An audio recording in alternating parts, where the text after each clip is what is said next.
Beginning timestamp. Ugh. So, I've just got done doing 3 unboxings, which you may not know because I don't know when this video is going to go up. I don't know if this might go before the unboxings. I don't know the order of this. So, that's either relevant or irrelevant information. You can decide. You decide. So I've just got trash over here, which is visually bothering me, but I'm going to ignore it. Another thing that's visually bothering me is it seems that when I set that camera up, it looks like when you're viewing the back couch, that's kind of like even. But then it seems like, I don't know if maybe this table is not perfectly level as a table, and so the game seems a little tilted. Not like really a problem at the end of the day, just for visual stuff that bugs me sometimes. Something that, I'm just like, maybe I should have done that differently. Anyways, Chronicles of Drunagor. I'm going to... All right. What is it? Chronicles of Drunagor is a cooperative strategy board game, kind of like a dungeon adventure crawler in the vein of something similar to, Gloomhaven or Bloodborne's a little unique. It's a little different because it's split up into multiple mini chapters within the world, and your character growth while it's there is over a shorter period of time. This really is more something like, Bloodborne. I just said that. No. This is more something like Gloomhaven or maybe Oathsworn that's coming out, or just a big expansive adventure game, a campaign game where your character is going to grow. And they just recently did a expansion, Age of Apocalypse, I think, expansion on GameFound, which I participated in that. I specifically wanted to get some redo content for this, in the sense of some organizational stuff, like having a plastic tray for your character sheet and all that. And then, can't remember what else. There was like 1 or 2 small things that I got as accessories to tweak and to make this better for myself. And then I got the expansion content. But what is it? It's this game from Creative Games Studios. Yeah, Creative Games Studio. It's always difficult when stuff is plural before studio and then singular for studio, or singular before studio and plural as studios. It's hard to say that without messing up. But one of the reasons why I'm so excited to talk about this is because I think it does such a good job at creating unique moments. And I'm trying to remember the designers for this one. I'll have it for sure up on the video description, but that's right. Daniel Alves and Eurico Cunha. Yeah, so those are the designers for it, and it's published by Creative Games Studio, and it's got the expansion on the way, and it's a narrative, cooperative adventure campaign game, and that's what it is. Timestamp, why I have it. I have it because I wanted to try to get a review copy for it. I was very interested in it, specifically some of the mechanical aspects that I'll get into in a moment, and I wanted to check it out. So they were fortunate enough that they had, not like the all-in or anything, just a base copy of the game with some of the Kickstarter stretch goals. So I got a base game and just jumped into it, and I think did I play like 5 or 6 full missions, I think? I've spent quite a lot of time playing this game. I haven't jumped back into it since I paused the campaign a couple months ago, but it is a very satisfying game. So I purchased it, or not purchased it, I reached out and received it, fortunately, thanks to the very generous people at Creative Games Studio, for review, and that's why I have it. And I'm not getting rid of it for sure until I go through all of the content, which includes going through the content of the expansion stuff when that comes. because it does a lot of mechanical things that I really enjoy. And that's why I have it. When did I get it? Within a couple months of it, I think within a couple months of it fulfilling to backers. I think backers got it before I did, because this was one of the ones where I was kind of late to the party, and I didn't know about the campaign when it first launched because I just wasn't really actively into Kickstarter. And this was pre GameFound, so GameFound is not a non-starter or a moot point. But I hadn't really got into Kickstarter, so I had missed out on this. So I got this I got this last year. 2021 is the year that I got it, and when I got it is within a couple months, I think, of when backers started to get theirs. What do I like about it? Okay, this is the part I'm excited about. So this has modular kind of, game trays inserts like a lot of games are starting to have, at least in terms of games that I seek out that make things more accessible. I most recently talked about Dwellings of Eldervale and how much I appreciate that content. And this is a bigger game, and it is 100%, 1,000% more unwieldy and harder to get to the table than Dwellings of Eldervale. But they have reduced a lot of things that make it easier than it could have been. And specifically that comes down to these trays where you can kind of set everything out on the table and then start to, build your scenario as you need it.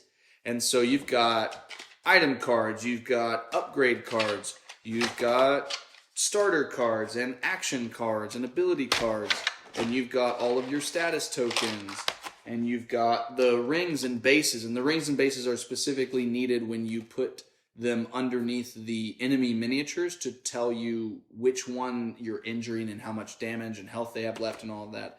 And so in terms of what I like that they have tried to make this as accessible a game as possible.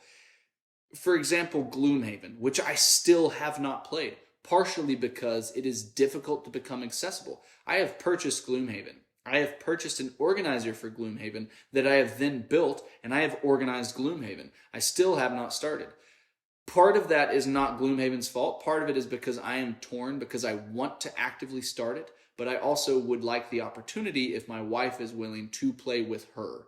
And she is not currently with a newborn, with breastfeeding, with maternity leave, with, having, within the first year of her new job in Little Rock, is not currently have the bandwidth to assign energy to a lengthy campaign game at night when our kids are asleep.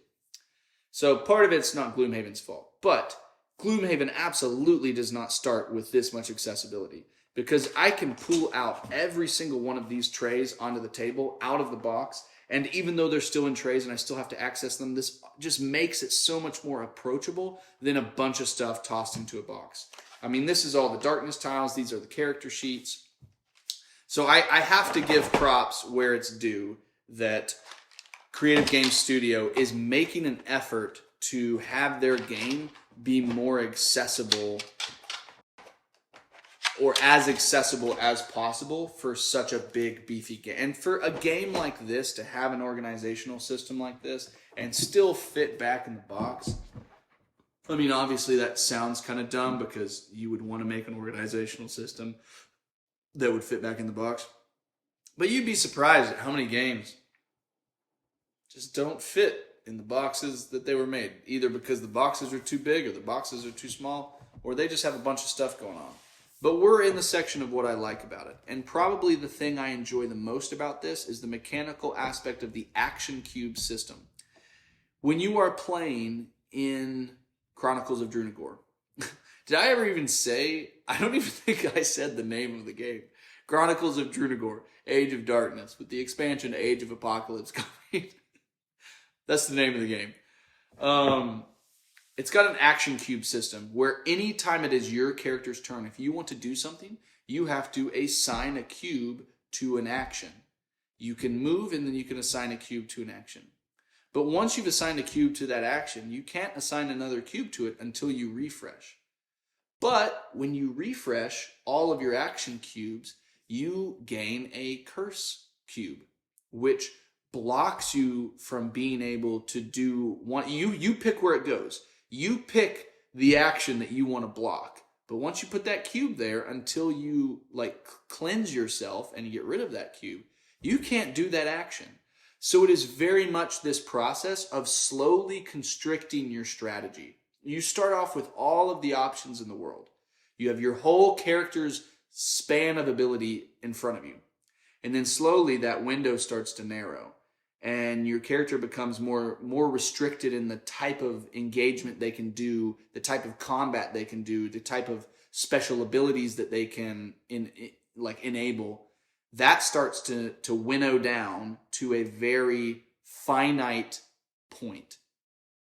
And unless you try to push back against those curse cubes, against the darkness, and get rid of curse cubes and cleanse them and reopen yourself up, it starts to make your options smaller and smaller to the point where you have increasingly difficult decisions to make.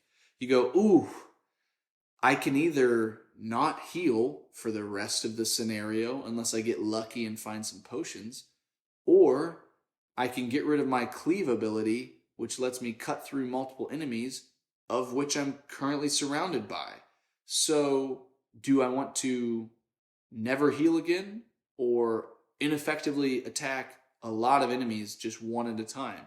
And so you kind of have these really crunchy, complex character decisions which aren't the same, because on the next campaign you might choose, or the next turn, or the next round, or the next life, you might choose to let go of a different cube. And so you might lose the ability to do cleave from the very beginning. So you're like, okay, maybe I'm going to rely more on my ranged attacks this fight.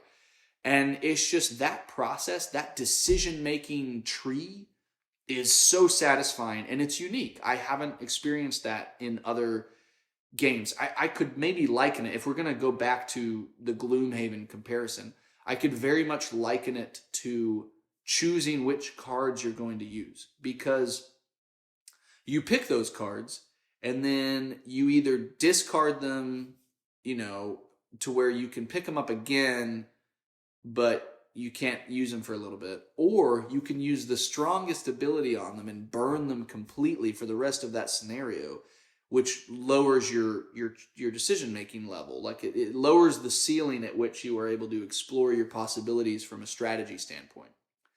And the action cube system in here, with that advent of the pushing and pressing darkness, in addition to physical darkness that starts to take over the board, it just feels grim and dark, but you're able to level up your character, and so you're able to do these really exciting and satisfying combos and moves and abilities. You're able to grow that character and make them feel strong, but they feel strong in a very claustrophobic and challenging world, and that is a lot of fun to explore. So I think this storage makes it a more accessible dungeon crawler than it would have been otherwise. And then the gameplay mechanics feel really innovative to me in a way that I haven't approached before. And so this is very satisfying to me from that perspective. Will it leave? Again, I don't want this to leave until I've played through this campaign at least once, and then I've played through the expansion content, which I've already paid for. So I'm not going to sell this and get rid of it and then have an expansion come in that I have nothing to play with because I don't have the base game. And I understand that I could sell this and then sell the expansion when it comes in, but I don't want to, because it is a satisfying solo experience. I haven't played it cooperatively with multiple players. I've just played it solo with one character that I'm using, and I've enjoyed it, and I want to keep exploring that, and I don't want to get rid of it. So I'm not going to. So it could leave down the road once I've played through it. And maybe Oathsworn is going to come in the second half of this year, and it's going to blow me away, and I'm going to be like, you know what, I can get rid of all of my other campaign games because I don't feel like they hit this level of euphoria that I feel with Oathsworn. But currently, this and Bloodborne are completely different from each other and are satisfying in different ways. And Gloomhaven, I have played. I say I haven't played it. I've put like 21 or so hours into the digital version of the game on Steam and played through the Guildmaster mode. I haven't played the campaign mode. I've played through the Guildmaster mode. And that has been very satisfying. So between all three of those games, they do different things mechanically, and all of them satisfy me. So I don't think this is going to leave anytime soon because I just haven't gone through enough content that I feel good about. Rating.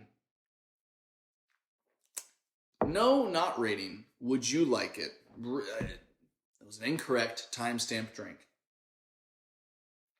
Timestamp. Would you like it? I think that this is one a lot of people could like. I'm curious as to how there are certain things. Oh, that's right. One thing that bothered me is that this game has like a 50-page rule book, and I feel like it probably could have been written in about 30 or 35.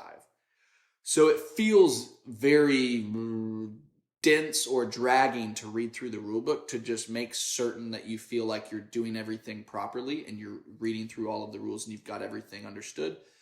I think that the Age of Apocalypse, there's like a reprint pack. There's an update pack for this base game.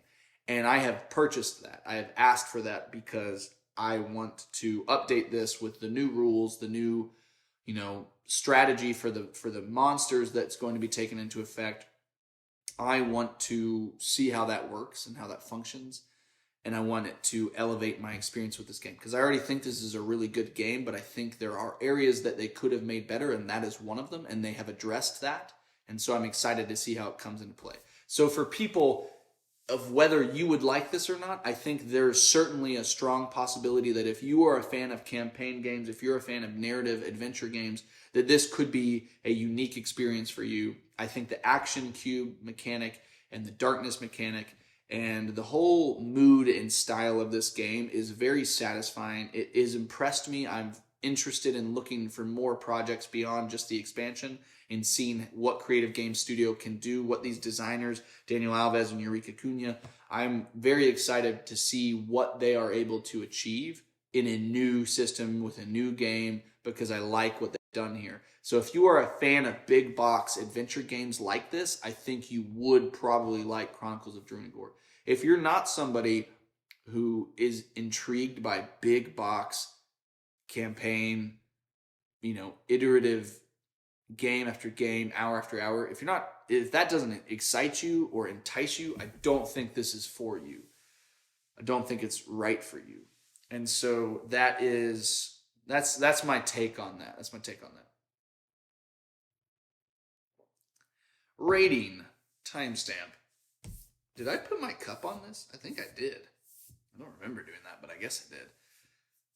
I would give this an 8.5. I think with the update pack and returning to it and seeing, I'm kind of like in the first fourth or first third of the overall campaign. I think there's like 18 scenarios, I think. And I'm like through 6, I think. Ish. That math could be off. But I'm excited to see how it scales and how my character feels and how strong they feel by the time I get to the end and how much of a challenge it continues to be and how satisfying the mechanic that I have been talking about feels after I've been doing it for a long time. If the update pack and my continued experience with this goes well, I could see myself feeling that this jumps up from an 8.5 to a 9. But currently this is an 8.5 for me. Man, it's like burping. But it's super satisfying. Not the burp, the game. The burp was unsatisfying. It's kind of one of those ones that like catches in your throat.